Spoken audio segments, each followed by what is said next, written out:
अस्सलाम वालेकुम। हमज़ा अबू ताहा जो एक लिखारी हैं, गाज़ा के अंदर मौजूद हैं, राइटर हैं। उनका ये बयान है कल रात का। कल रात 60 लोग बेसिकली शहीद हुए हैं एक ही मोहल्ले, एक ही नेबरहुड के अंदर। और ये हमज़ा अबू ताहा जो उसके चश्मदीद गवाह हैं, ये उनका बयान सुन लें। मैं उसको अंग्रेज़ी में पढ़ देता हूँ, उसके बाद उर्दू में देख लेंगे उसको। At dawn the Israeli army bombed a house right next to ours. Most inside were killed, but the screams of trapped children and women echoed beneath the rubble. Neighbors rushed in to rescue them. I hurried to join, but my older sister stopped me, saying, "We only have you." Just 30 seconds later, another missile struck the same house, killing everyone who was trying to save the trapped victims.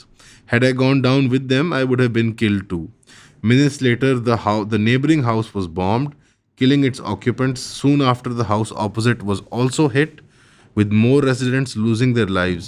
In just 5 minutes, 50 neighbors I knew personally were killed right before my eyes. Hamza Abu तहा ये फरमा रहे हैं कि रात को एक missile का स्ट्राइक हुआ उनके पड़ोसी के घर पे। तो जब ज़ाहिर बात है रबल के नीचे जो लोग फ़ौरन शहीद नहीं होते वो दब जाते हैं, तो उन औरतों बच्चों की जब चीखों की आवाज़ें आ रही थी रबल के नीचे से मफल्ड तरीके से जो आ रही होती है, तो हम सब दौड़े पड़ोसी उनको रबल में से निकालने के लिए। तो मेरी बहन ने कहा, खुदा के वास्ते रुक जाओ, हमारे घर में सिर्फ आप ही तो हैं, तुम ही हमारे एक आदमी हो। तो लेकिन बाकी लोग तो ज़ाहिर बात है कूदे और फिर वो रबल साफ़ करने लगे।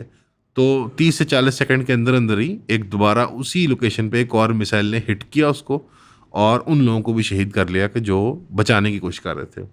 उसके बाद उन्होंने कहा साथ वाले पड़ोसी के घर पे और उसके साथ वाले पे इस तरह हमला हुआ, और एक ही रात के अंदर चंद मिनट के अंदर अंदर मेरे 50 से 60 जो हैं वो पड़ोसी मेरी आंखों के सामने कत्ल हो गए, जिनको मैं नाम से जानता था, मेरे सारे मतलब मोहल्लेदार होते हैं। ये वाक़या किस चीज़ की एक अक्कासी करता है, किस चीज़ को रिफ्लेक्ट करता है? वो ये है कि इज़राइली माशरत, इज़राइली सियासत एक पेज पे हो गई है इस मामले में कि वो जो जबर और एक ज़ालिमाना रजीम चला रहे हैं, उसके अंदर टारगेट सिर्फ़ और सिर्फ फ़िलिस्तीनी सिविलियंस ही हैं। क्योंकि बुनियादी तौर पे उनकी लड़ाई जो है वो कोई हमास या पीआईजे या किसी जमात के साथ नहीं है, उनकी लड़ाई फ़िलिस्तीनी अवाम के साथ है। क्योंकि वो उन लोगों का वजूद अपनी कोट अनकोट पाक सरज़मीन के ऊपर नहीं बर्दाश्त कर सकते। वो जो सरज़मीन जो उनके एक नज़दीक एक मजहबी पेशगोई के तहत, यानी जो बाइबल की पेशगोई है, वो उनका कोई रूहानी या आसमानी हक़ है, जो वो आज अपना वसूल करने आ गए इन मासूम निहत्थे लोगों के से जो हज़ारों साल से यहाँ पे बस रहे हैं। एट द मिनिमम जो मेजॉरिटी पॉपुलेशन है वो 1001 साल से यहाँ पे बस रही है, और उनके जेनेटिक, एथनिक, कल्चरल रूट्स हैं इस ज़मीन के अंदर। इस वाक़े को अगर आप देखेंगे तो आपको समझ आएगा कि एक पर्पसफुल एक स्ट्रेटजी है जो इराक वॉर के अंदर, अफ़गानिस्तान वॉर के अंदर अमेरिका की तरफ से भी नज़र आई थी, और आपको यहाँ पे इसराइल भी उसको अडॉप्ट करते हुए नज़र आता है कि ये एक प्रीएम्प्टिव या एक हल्की स्ट्राइक करते हैं, जो क्या करती है कि वो एक केओस क्रिएट करती है, और उस केओस के अंदर जब लोग मदद करने के लिए कूदते हैं तो उनको भी निशाना बना के हलाक कर दिया जाता है, शहीद कर दिया जाता है। ये पॉलिसी एक कोर्ट ऑफ लॉ में, हेग में, जहाँ वॉर क्राइम्स को ट्राई किया जाता है, आज से 10 साल, 5 साल, 20 साल, 100 साल, अल्लाह जाने कब, इनकी क्या अकाउंटेबिलिटी होगी, ये कैसे होल्ड अप करेंगे, ये अपनी ऑपरेशनल जो डिजिटल सिग्नेचर्स होते हैं मिसाइल्स के और एरियल अटैक्स के, जो जिसके लॉग्स बनते हैं, हर फौज में बनते हैं, ये इंटरनली कैसे उनको जस्टिफाई करेंगे। इनकी अपनी आर्मी की हायरार्की और रैंक्स के अंदर ज़ाहिर बात है एक जहाँ की एक वॉलंटरी आर्मी है, वहाँ एक प्रोफेशनल कोर भी आर्मी का। ये किस किस्म की माशरत वेस्टर्न वर्ल्ड को और जनरल दुनिया को दिखाई जा रही है यहाँ पे, यानी हर एंगल से आप इसको अप्रोच करें, एक मॉरलिस्टिक इंडिविजुअल लेंस से, इंटरनेशनल लॉ की लेंस से, rules of engagement and war की लेंस से, तो ये किस मतलब जैसे जाविये के अंदर ये आता है, मुझे नहीं समझ आती इस बात की। और अब एक टर्निंग पॉइंट पे ये जंग आ चुकी हुई है, क्योंकि 1.25 साल से ये बर्बरियत जो है बराह रास्त जारी है गाज़ा के अंदर, और 78 साल से 80 साल से ये एक ऑक्यूपेशन की शक्ल में, जहाँ वक्तन फ़वक्तन इसकी तरह की जेनोसाइडल और एथनिक क्लेंजिंग के अमल किए गए हैं, वो जारी है। अब ग्लोबल कम्युनिटी के ऊपर है कि वो इसका क्या करते हैं, क्योंकि अब गाज़ा के अंदर एक्सटेंसिव ऑपरेशंस उन्होंने जारी कर दिए हैं।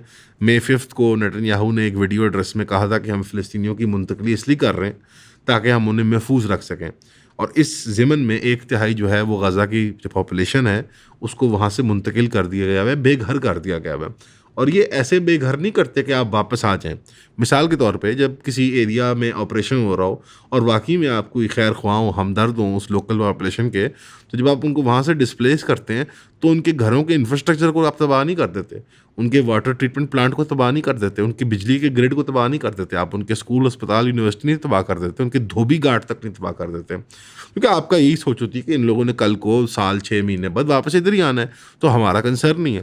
जब आपका कंसर्न एक एरिया में इंफ्रास्ट्रक्चर को रबल बनाना और फिर उस रबर को क्लियर करना, आप जैसे कि आने वाली वीडियोस में देख रहे हैं आजकल कि अब वो जो रबल भी है उस एक तिहाई इंफ्रास्ट्रक्चर का जहाँ से लोगों की बिल्कुल मुंतकली हो चुकी हुई है, वो उस इंफ्रास्ट्रक्चर के रबल को भी वहाँ से साफ़ कर रहे हैं, क्योंकि बुनियादी तौर पे वो जो इन्होंने चीज़ें टीज़ कर दी थी साल डेढ़ पहले कि हम यहाँ पे रियल इस्टेट और रीसेटलमेंट प्रोजेक्ट्स बनाना चाहते हैं, हम थीम पार्क्स बनाना चाहते हैं, हम यहाँ पे होटल और रिजॉर्ट्स बनाना चाहते हैं बीच साइड पे, वो उन्होंने अपनी नीयत ज़ाहिर कर दी हुई है और वो नीयत अब इन इफेक्ट आ रही है नज़र आपको।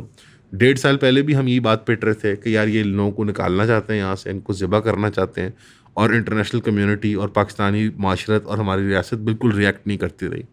आज अब जब ये लड़ाई और इसके स्पिल ओवर्स जो हैं जो सीरिया और ईरान के अंदर नज़र आते हैं आपको पोटेंशली, उनके ख़तरात जब गल्फ़ ममालिक तक पहुँचे हैं तो उन्होंने वो 2 से 3 ट्रिलियन डॉलर का सो कॉल्ड तावान पेश कर दिया डोनाल्ड ट्रंप को बुला के, चाहे वो कतर हो जो कि कुछ हद तक स्पेस भी देता है फ़िलिस्तीनी रेजिस्टेंस को, या चाहे वो सऊदी अरेबिया और यूएई हों जिनको लाल के जान के लाले पड़ जाते हैं जब कोई फ़िलिस्तीनी या कोई भी अरब या मुसलमान इंडिपेंडेंट जमहूरी नेचर की कोई कलेक्टिव तहरीक चले, चाहे वो इस्लामी नेचर की हो या ना हो, एज़ लॉन्ग एज़ वो एक मुज़ाहमती तहरीक हो जो वेस्टर्न इंपीरियलिज़म और उनके इंपीरियल एलाइज जैसे कि सऊदी अरेबिया और यूएई को सपोर्ट करते हैं, तो वो तो पूरी मेहनत करके अपने बॉर्डर से कई फरलॉन्ग दूर भी उसको दबाने की कोशिश करते हैं, चाहे सूडान के अंदर हो, चाहे लिबिया के अंदर हो, चाहे सीरिया के अंदर हो, चाहे पाकिस्तान के अंदर हो, चाहे लेबनान के अंदर हो। ये किरदार यूएई और सऊदी अरेबिया का नुमाया रहा है। इसी ज़िमन में अगर आप, हालांकि ये एक टेंजेंटल पॉइंट है, लेकिन अगर आप यूएई और सऊदी अरेबिया का किरदार पाकिस्तान की और इंडिया की झड़प के अंदर भी देखें, और लीडिंग अप टू दिस जो पाकिस्तान और इंडिया के दरमियान तनाज़ा रहे हैं कश्मीर को लेके, और जो इंडियन मुस्लिम पॉपुलेशन की हालत बन चुकी हुई है, यूएई और सऊदी अरेबिया का जो किरदार इसके अंदर यही नज़र आता है कि वो इससे बल्कि बहुत खुश होते हैं। इस ज़मीन में मैं एक और एविडेंस पेश करना चाहूँगा कि बहुत ज़्यादा जो फार राइट एंटी इस्लाम प्लेटफॉर्म्स हैं, इन्फ्लुएंसर्स हैं, इंटेलेक्चुअल्स हैं, सोशल मीडिया हैंडल्स हैं यूरोप और अमेरिका और कनाडा के अंदर, उनके पीछे काफ़ी ज़्यादा जो फाइनेंसिंग निकल रही है वो आज के दिन यूएई की निकल रही है।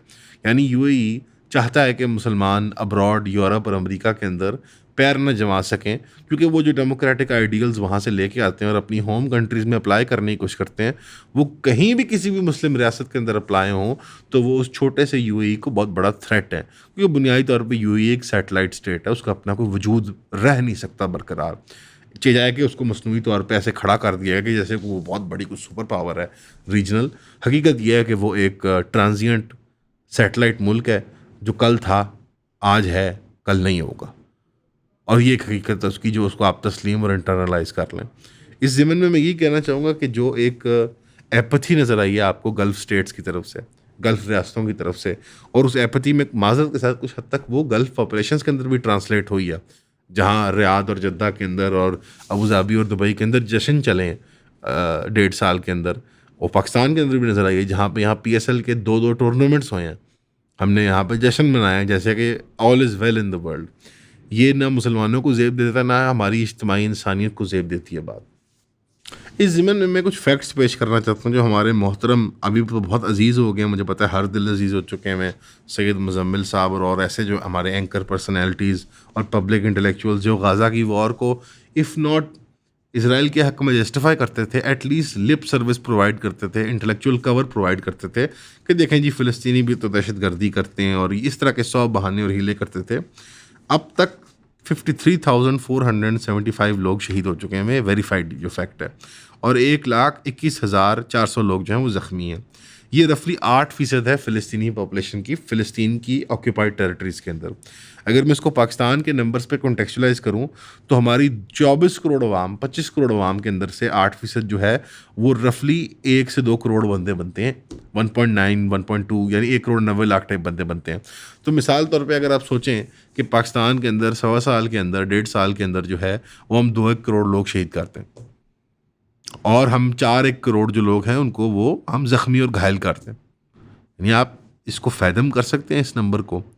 परसेंटेज और रिलेटिव टर्म्स में आप देखेंगे ना, तो जो फ़िलिस्तीन की रिलेटिव पॉपुलेशन टू पाकिस्तान है, अगर 8% को शहीद कर दिया जाए और उसके डबल के करीब तकरीबन को घायल और ज़ख्मी कर दिया जाए, तो आप मुझे बताएं, ये आप इसके नंबर को इमेजिन फ़ैदम कर सकते हैं अपने मुल्क के अंदर कि आपके मुल्क में 2 करोड़ लोग जो हैं वो शहीद हो गए हैं, औरतें, बच्चे, मर्द समेत, बूढ़े बुजुर्ग सब। तो ये है वो ग्रेव ह्यूमैनिटेरियन क्राइसिस जिसके साथ हम डील कर रहे हैं। इसके स्पिल ओवर के इफेक्ट सीरिया के अंदर भी नज़र आ सकते हैं पोटेंशली, यमन के अंदर भी नज़र आ सकते हैं पोटेंशली, हमारे पड़ोसी ईरान के ख़िलाफ़ भी एक कांस्टेंट ख़तरे की अलामत चल रही है। और हमारा किरदार उसके अंदर जिस तरह फ़लस्तीन के मामले में बुरा रहा है, बुरा तो नहीं मैं चलो कहूँगा, पैसिव नेग्लिजेंस का रहा है, वो आपको ईरान के मामले में भी नज़र आया। जहाँ सऊदी अरेबिया को जान के लाले पड़ गए थे जब ईरान पे ख़तरा आया था, तो उसने भी कहा कि हम इसको बर्दाश्त नहीं करेंगे। ज़ाहिर बात है, ईरान अगर जाएगा तो सऊदी अरेबिया भी जाएगा। तो वहाँ पाकिस्तान खामोश रहा। इसकी क्या जो जियो स्ट्रेटेजिक वैल्यू थी, I can not comment on it. हकीकत यह है कि आपका पड़ोसी अफ़गानिस्तान जब ख़तरे में था, तो हम तब खामोश तमाशाई से बढ़ के हामी बन गए अमेरिका के। इसी तरह जब ईरान पे ख़तरा आया है, तो फ़िलहाल खामोश तमाशाई हैं, कल को खुदा न खास्ता हम फिर हामी ना बन जाएं। एक बहुत अच्छी अल्लाह ने एक हमारे दुनिया के सामने, पूरी दुनिया के सामने और हमारे लीडरान के सामने एक बहुत बड़ी एक रिट इस्टेब्लिश कर दिया है कि हमारे एलाइज रीजनली बनते हैं। चीन हो, ईरान हो, अफ़गानिस्तान हो, इवन कि इंडिया। क्योंकि हकीकत ये है कि ये जंग जो है, जो इंडिया पाकिस्तान के दरमियान कश्मीर की बनी हुई है, अगर ये उस तरीके से सेटल की जाए जिस तरह के हिंदुत्व वाले चाहते हैं, तो यहाँ पे सिर्फ बिलियंस लोग शहीद ही होंगे। मिलियंस, चले हम बिलियन नहीं कहते, हम कहते हैं मिलियंस लोग शहीद होंगे, हिंदुस्तान में भी और पाकिस्तान के अंदर भी। इसका रास्ता है सेटलमेंट का, क्योंकि दुनिया के अंदर एक ग्लोबल ऑर्डर चेंज कर रहा है। आपको ये भी नज़र आ रहा है कि इजराइल की जो पॉलिसीज़ परसू की गई हैं, जिस किस्म की, चाहे वो डोमेस्टिक कंजम्पशन के लिए बुरी हो अमेरिका की और वेस्टर्न वर्ल्ड के लिए, चाहे वो उनकी फॉरेन पॉलिसी गोल्स में भी रुकावट बनती हैं। क्योंकि इजराइल ने 50-60 साल बहुत एक्सप्लॉयट किया है कि यार जो रास्ता है ना वाशिंगटन का, वो टेल अवीव के थ्रू जाता है, इस फैक्टर को। और लॉबिंग के अंदर इजरायली लॉबी ने अपने आप को बहुत इन्वॉल्व किया है दूसरे मुल्कों की कामों को भी चलाने के लिए। तो वो इजराइल को एक पार्ट एंड पार्सल समझा जाता था अमेरिकन डोमिनेंस का, और ये समझा जाता था कि जो इसराइल से बना कर रखेगा वो अमेरिका से भी अपनी बहाल रखेगा। अब डोनाल्ड ट्रंप की रिजीम जो है वो मजबूरी के तहत आपको नज़र आता है कि अपने आप को डिकपल करने की कोशिश कर रही है। इवन यूके की तरफ से अब प्रेशर आ रहा है, स्पेन ने ऑफिशियली रिकग्नाइज कर ली जेनोसाइड को, इटली में प्राइम मिनिस्टर मिलोनी को बिठा के बेइज्जती की जा रही थी बाकी एमपीज़ की तरफ से कि आप जो हैं वो कवर दे रही हैं इसराइल की जेनोसाइड को। वेस्टर्न यूरोप और अमेरिका के चेंजिंग ट्रेंड्स किसी मॉरल रीज़न से नहीं है, ये बात भी याद रखिएगा, ये भी पॉलिटिकल, जियोपॉलिटिकल और इकोनॉमिक रीज़न से हो रहे हैं। लेकिन उसके बावजूद हमने इस चीज़ का फ़ायदा ज़रूर उठाना है। हमने खामोश मूमियाँ बन के, यहाँ पे बुत बन के नहीं बैठे रहना। हमने इसका फ़ायदा उठाते हुए जो नई अलाइनिंग एक्सिस बन रही हैं, जिस तरह के चीन का एक्सिस है पोटेंशली हमारे लिए, उसका बेनिफिट लेते हुए अपने मुसलमान भाइयों की और बहनों की बाजियाबी के लिए काम करना है। मैं इसके आपको सिर्फ एक बता देता हूँ, एक इसका मोड बताता हूँ आपको। डोनाल्ड ट्रंप ने अपना एक हिस्टोरिक मिडल ईस्ट विजिट किया और उसके अंदर उसने इसराइल को विजिट नहीं किया, ये बात वाज़ेह हो जानी चाहिए। और उसके अंदर भी उसने ये नहीं कहा कि तुम अब्राहम अकॉर्ड ज्वाइन करो। नई सौदेबाजी के बाद जो यूनिलैटरली उसने किया, बायलैटरली नहीं की, इसराइल को उसमें शामिल नहीं किया, यूनिलैटरली उसने फैसला करके अपनी सौदेबाजी की सऊदी अरेबिया और गल्फ़ के साथ।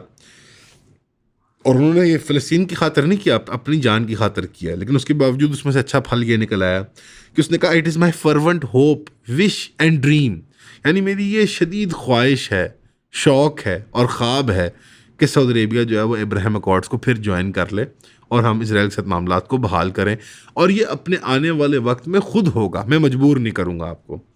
और उसने कहा कि एक बहुत बड़ा ट्रिब्यूट होगा, ट्रिमेंडस ट्रिब्यूट होगा अपने मुल्क के लिए और बड़ा ज़रूरी होगा मिडल ईस्ट के फ्यूचर के लिए।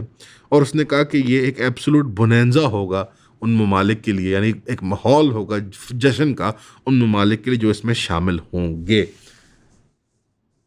अब ये जो लैंग्वेज में चेंज आया है, इसकी क्या वजह है?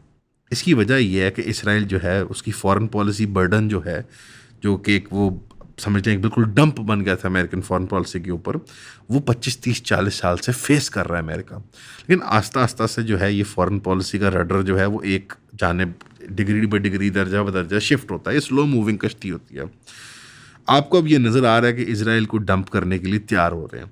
इसमें ख़तरा ये सिर्फ होता है कि इसराइल जो है वो उसकी लॉबी ठीक ठाक कंट्रोल लगती है फाइनेंशियल मार्केट्स पे अमेरिका की, और इस ख़तरे को वो प्रियम्प्ट करते हुए उसके भी वो लाएअमल क्रिएट कर रहे हैं जिसके ज़रिए वो लाठी भी ना टूटे और सांप भी मर जाए, कोट अन कोट। आने वाले दिनों में हम देखते हैं कि मुसलमान हुक्मरान जो इतने जकड़े हुए थे अमेरिका के खौफ में, जो हम क्लेम करते थे यहाँ पे कि वो अमेरिका की मजबूरी की वजह से हम तो कुछ नहीं कर सकते, तो आज जो अमेरिका और यूके और वेस्टर्न यूरोप इसको अबैंडन करते हुए नज़र आ रहा है स्लोली, इस प्रोसेस को एड ऑन करते हैं, एक्सेलरेट करते हैं, या इस प्रोसेस में भी पैसिविटी मेंटेन करते हैं। और जो एक्सक्यूज़ था कि वेस्टर्न हेजेमनी जो है वो इसराइल को बैक करती है, वो एक्सक्यूज़ भी मुझे ऐसे लगता है कि हमारी ज़िंदगियों के अंदर जो है वो डिसिपेट कर जाएगा। उसके बाद क्या नया बहाना देंगे? हकीकत ये है दोस्तों, प्यारे भाइयों बहनों, कि ये रियासतें हमारी जो हैं ये अनडेमोक्रेटिक हैं बाय नेचर, ऑटोक्रेटिक हैं बाय नेचर और सेकुलर हैं बाय नेचर। इनका काम ये है कि हमें ग्लोबल मॉनेटरी सूद के निज़ाम में जकड़ के रखना। इनका काम ये है कि हमें सिक्योरिटी स्टेट्स बना के हमारे लोगों पर सख्ती और जुल्म करना नेचुरल रिसोर्सेज की एक्सप्लॉयटेशन की खातिर, और हमें इन लाइन और इन चेक रखना कि हमारे यहाँ कोई ग्रेट थॉट ना डेवलप होए, कोई इंटेलेक्चुअल तहरीकें ना चलें, और हमारे यहाँ कोई ऐसी एक डिसेंट रियासत ना कायम हो जाए जो कि दुनिया के लिए एक मिसाल बन जाए इस्लामी माशरत की। ये बुनियादी मकसद है हमारी मॉडर्न जदीद पोस्ट कलोनियल रियासतों का, कि हमारे जो इंडिजिनस नेटिव मजहबी तसव्वुरात हैं उन पे एक चेक रखना और हमें सेकुलर फ्रेमवर्क में जकड़े रखना।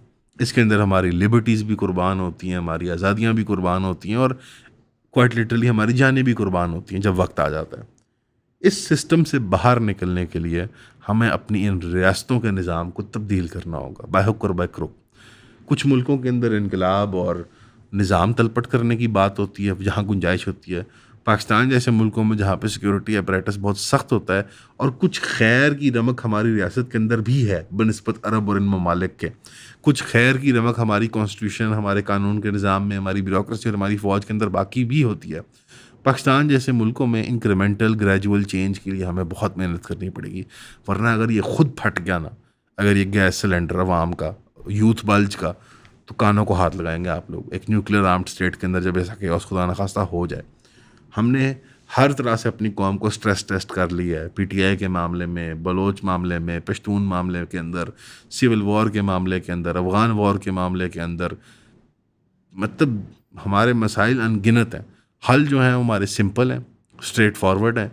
और अगर हमारी रियासत में बेहतर हेड्स हैं हमारी इलीट के अंदर, कि आपके इंटरेस्ट को सिक्योर करते हुए भी आप अगर इसको अच्छी डगर पे लगा सकते हो कि अगर ये मुल्क ना रहा, ये लोग ना रहे, ये सूबे इन शक्लों में ना रहे, तो आपके इंटरेस्ट भी नहीं रहेंगे।